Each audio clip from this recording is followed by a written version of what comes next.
പ്രവർത്തനങ്ങളിൽ ജനങ്ങളുടെ ബോധോദയം നൽകലാണ് അടിസ്ഥാനപരമായി ഗീതാ സന്ദേശത്തിൻ്റെ ആധാരമെന്നും ഇവിടെ സൂചിപ്പിക്കുന്നു.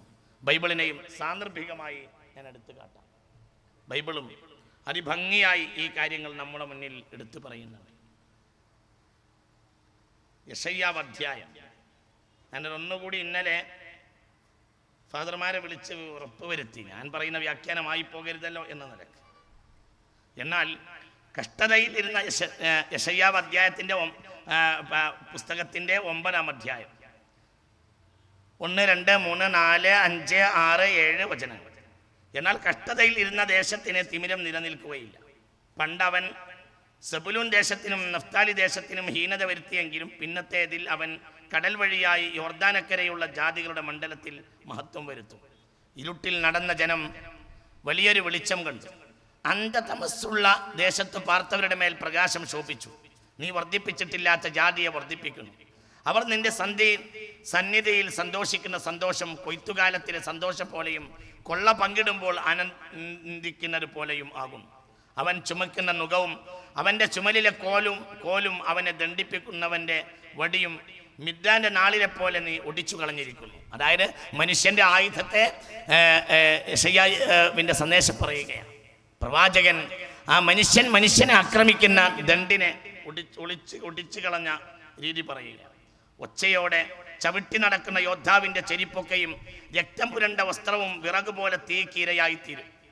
നമുക്ക് ഒരു ശിശു ജനിച്ചിരിക്കുന്നു, നമുക്കൊരു മകൻ നൽകപ്പെട്ടിരിക്കുന്നു.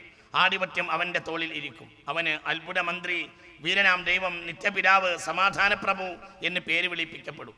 അവൻ്റെ ആധിപത്യത്തിൻ്റെ വർധനക്കും സമാധാനത്തിനും അവസാനം ഉണ്ടാവുകയില്ല. ആരെക്കുറിച്ചാണ് ഈ പറയുന്നത്? സയ്യിദുന ദാവൂദ്. മഹാനായ സയ്യിദുന ദാവൂദ് ആതാഹുല്ലാഹുൽ മുൽക വൽ ഹിക്മ വഅല്ലമഹു മിമ്മാ യശാ. ഒരു വലിയ സാമ്രാജ്യം കിട്ടിയപ്പോൾ ആ സാമ്രാജ്യം സമാധാനത്തിന് വേണ്ടി നൽകി എന്ന് പറയുക. ആരൊക്കെ അക്രമിയും ആരൊക്കെ അരാജകത്വവാദിയുമാകുന്നോ അവൻ്റെയൊക്കെ കൈപിടിക്കാൻ വേണ്ടിയാണ് സയ്യിദുന ദാവൂദ് വന്നത്. സബൂർ വേദത്തിൻ്റെ ഏറ്റവും വലിയ അല്ലാഹു സുബ്ഹാനഹു വ തആല നൽകിയ മഹാനായ സയ്യിദുന ദാവൂദ് അലൈഹിസ്സലാത്തു വസ്സലാമിനെ കുറിച്ച് ഓർമ്മപ്പെടുത്തുകയാണ്. ഞാൻ നീട്ടി ആ ഭാഗം സംസാരിക്കുന്നില്ല, സാന്ദർഭികമായി അതാണ് വേദഗ്രന്ഥങ്ങളിൽ നിന്ന് സൂചിപ്പിച്ചതാണ്. അപ്പൊ ചുരുക്കത്തിൽ ഒരു മതത്തിൻ്റെ അനുയായി നമ്മളിവിടെ പരിചയപ്പെടുന്ന പ്രധാനപ്പെട്ട മതങ്ങൾ ഇസ്ലാം, ബഹുമാനപ്പെട്ട ദീനുൽ ഇസ്ലാം, ഹൈന്ദവ മതം, ക്രിസ്തവ മതം, ഇതെല്ലാം സമാധാന സന്ദേശത്തിൽ അധിഷ്ഠിതമാണ്. ആ മതങ്ങളുടെ ഒക്കെ അവസാനം എന്ത്, അതിൻ്റെ സത്യം മിഥ്യ എന്ത്, ഇതൊന്നും ചർച്ച ചെയ്യപ്പെടുന്നതിനല്ല സത്യത്തിൽ അടിസ്ഥാനപരമായ ഇന്നത്തെ സാഹചര്യം. പകരം ആ അനുയായികൾ അതിലേക്ക് മടങ്ങിയാലും ലോക സമാധാനമുണ്ടാകും എന്ന് വിളിച്ചറിയിക്കാൻ വേണ്ടിയാണ്. ഇത് ഗൗരവമായി നാം ഓരോരുത്തരും ആലോചിക്കേണ്ടതാണ്. ഇസ്ലാമിൻ്റെ കാര്യം പുണ്യനബിയല്ലേ ഏറ്റവും വലിയ മാതൃക. സല്ലല്ലാഹു അലൈഹി വസല്ലം എന്താ പേര്?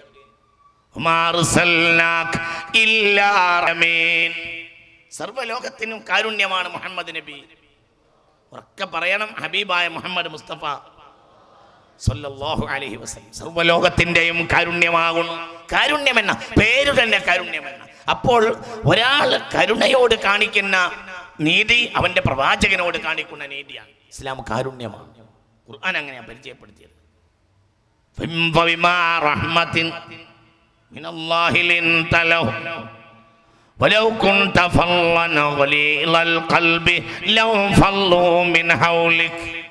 അങ്ങെങ്ങാനും അങ്ങയുടെ കാരുണ്യ മനസ്സുകൊണ്ടാണ്, അള്ളാഹുവിൽ നിന്ന് അങ്ങേക്ക് കാരുണ്യ മനസ്സ് കിട്ടി. ആ കാരുണ്യ മനസ്സുകൊണ്ടാണ് അങ്ങേക്ക് ഈ സമൂഹത്തെ മുഴുവനും കൂടെ നിർത്താൻ കഴിഞ്ഞത് എന്ന് പറയുന്നു.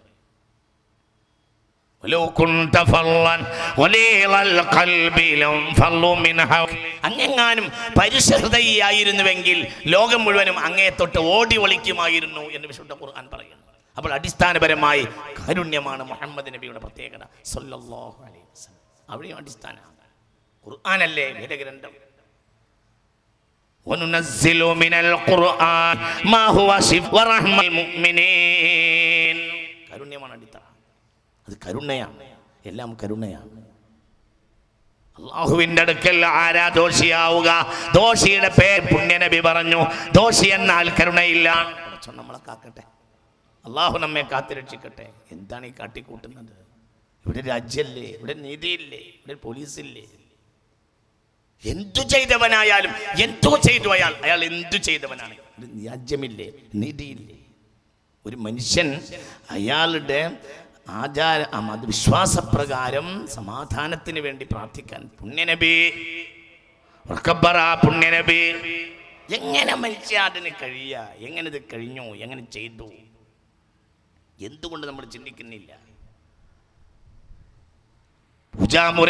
പൂജാമുറികളിലും മണ്ഡപങ്ങളിലും വിഗ്രഹങ്ങൾക്ക് മുന്നിൽ തപസ്സിരിക്കുന്നവരെ കണ്ടാലും വാളുയർത്തരുത് എന്ന് പുണ്യനബി പറഞ്ഞല്ലോ. ഇത് സയ്യിദുനാ സിദ്ദീഖ് റളിയല്ലാഹു അൻഹു ഷാമിലേക്ക് പടയെ അയച്ചപ്പോൾ പറഞ്ഞല്ലോ, ഖുർആൻ ഊന്നി പറഞ്ഞല്ലോ. അതായത് പൂജാമുറിയിൽ ഇരിക്കുന്നവരെയോ അല്ലെങ്കിൽ വിഗ്രഹത്തിന്റെ മുന്നിൽ പരസ്യമായി ഇരിക്കുന്നവരെയോ കണ്ടാൽ പോലും വാളുയർത്തരുതെന്ന് പറഞ്ഞല്ലോ.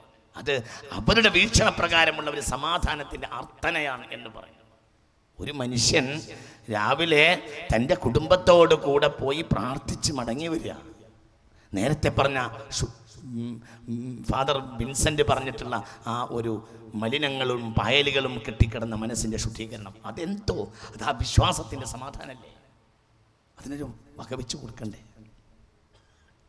ആ മനുഷ്യനെ മലർത്തി കിടത്തിയിട്ട് കൈവെട്ടിക്കളയും. തിരിച്ച് തൻ്റെ സ്വന്തം പ്രവാചകനെ കുറിച്ച് അപരാധം പറഞ്ഞു വരുത്തിയിട്ടുണ്ടെങ്കിൽ ഇതിനൊരു രാജ്യത്ത് നിയമമില്ലേ? രാജ്യത്തെ നിയമവും നീതിയും ഒക്കെ ഇല്ലേ? അത് നീതിയും നിയമം സ്ഥാപിച്ച് അത് അതിൻ്റെ കസേരകളിൽ ഇരുത്തിയവർ പറയേണ്ടതല്ലേ? അതല്ലേ യാഥാർത്ഥ്യം? അതുകൊണ്ട് വിശ്വാസികളെ, അല്ലാഹുവിൻ്റെ ദീനിന് പൂർണ്ണമായ എതിരായ പ്രവർത്തനങ്ങളാണ് ഇത്തരം ആളുകൾ ചെയ്യുന്നത് എന്നത് പറയാതിരിക്കാൻ നിർവാഹമില്ല. വളരെ ഗൗരവമുള്ള വിഷയമാണ്.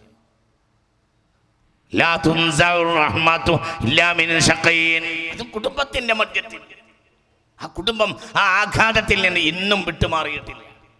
നമ്മൾ ചിന്തിക്കണം. അത് ഒരു സമുദായത്തിന്റെ പേരിൽ വെച്ച് കെട്ടുകയും കൂടി ചെയ്യുകയാണ്. സമുദായം നൂറ്റാണ്ടുകൾ പുറകോട്ട് പോകും. ആരാണ് ഉത്തരവാദി? അല്ലാഹുവിന്റെ ദീനല്ല, വേദഗ്രന്ഥവുമല്ല, പുണ്യപ്രവാചകനല്ല സ്വല്ലല്ലാഹു അലൈഹി വസല്ലം. പക്ഷേ ഇത് വെച്ച് പിന്നെ മറ്റുള്ളവർ ഈ സമുദായത്തെ വിശദീകരിക്കുന്നു. ഇത് യുദ്ധത്തിന് പ്രേരിപ്പിക്കുന്ന സമുദായം, സമരത്തിന്റെ സമുദായം. ഏറ്റവും വലിയ സമരങ്ങളുടെ ഏറ്റവും വലിയ നായകൻ സയ്യിദുനാ ഇബ്രാഹിം. ഖുർആൻ പറഞ്ഞിട്ടുള്ള ഏറ്റവും വലിയ സമര നായകൻ സയ്യിദുനാ ഇബ്രാഹിം. ഒരാളോടൊട്ട് യുദ്ധം ചെയ്തിട്ടുമില്ല സയ്യിദുനാ ഇബ്രാഹിം. അതാണ് വലിയ അത്ഭുതം. വജാഹിദു ഫില്ലാഹി ഹഖ ജിഹാദി വജ്തബാകും വമാ ജഅല അലൈക്കും ഫിദ്ദീനി മിൻ ഹറജ് മില്ലത അബീകും ഇബ്രാഹിം. ഇബ്രാഹിമിന്റെ മാതൃക പിന്തുടരണം എന്ന് പറയുന്നു. ഇബ്രാഹിമാണ് ഏറ്റവും വലിയ സമരത്തിന്റെ ഏറ്റവും വലിയ സിമ്പൽ എന്ന് പറയുന്നു സയ്യിദുനാ ഇബ്രാഹിം. ഈ ഇബ്രാഹിം ആകട്ടെ ഒരാളോടും അതിക്രമം ചെയ്ത ആളല്ല. ഞാൻ വിശദീകരിക്കണില്ല.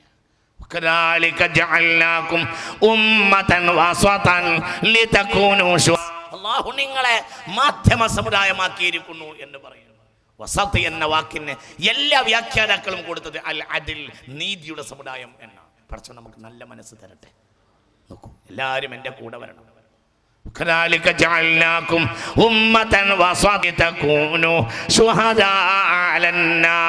നിങ്ങൾ മറ്റുള്ള ജനങ്ങൾക്ക് സാക്ഷികളാണ്. എല്ലാവരും നിങ്ങളെ കണ്ട് പഠിക്കേണ്ടവരാ, നിങ്ങളിൽ നിന്ന് മാതൃക ഉൾക്കൊള്ളേണ്ടവരാ. നിങ്ങളാരാ? ഉമ്മത്തുൻ വസത്താണ്, അഥവാ നിങ്ങൾ മധ്യ സമുദായമാണ്. അൽ വസത്ത് എന്ന വാക്കിന് എല്ലാവരും അൽ വസത്തു അൽ അദ്ലു എന്ന നീതിയാണ്. ഖുർആന്റെ ഏറ്റവും വലിയ നവോഠയാണല്ലോ ഖുർആന്റെ ഏറ്റവും വലിയ അലങ്കൃത അധ്യായം സൂറത്തുർ റഹ്മാൻ. എന്താ പറഞ്ഞത്? റഹ്മാനു അല്ലമൽ ഖുർആൻ ഖലഖൽ ഇൻസാന അല്ലമഹുൽ الشمس والقمر بحسبان والنجم والشجر يسجدان والسماء رفعها ميزان ألا تطغوا في الميزان. ആകാശങ്ങളിലേക്ക് നോക്കൂ. ആകാശങ്ങളിൽ ഒരുപാട് കാര്യങ്ങൾ ഉണർത്തിയിട്ട് പറയുക. ആകാശങ്ങളിലേക്ക് നോക്കൂ. അവിടെ ഒരു അനീതിയും നടക്കുന്നില്ല. ആ അനീതിയിൽ അവിടെ നടക്കാത്തത് കൊണ്ടാണ് അവ കൊണ്ട് കോടാനക്കോടി നക്ഷത്രത്തിന്റെ അവിടെ ധാർമ്മികമായി അവ ചലിച്ചുകൊണ്ടിരിക്കുന്നത് കൊണ്ടാണ് നിങ്ങളുടെ ഭൂതലം മനോഹരമായി ഒരുപാട് ഉപകാരങ്ങൾ നിങ്ങൾക്ക് ലഭിക്കുന്നത്. ആകാശം നിങ്ങൾക്ക് പാഠമാണ് എന്ന് ഖുർആൻ പറയുന്നു. അർ റഹ്മാന്റെ ഏറ്റവും ഉന്നതമായ ഭാഗമാണത്.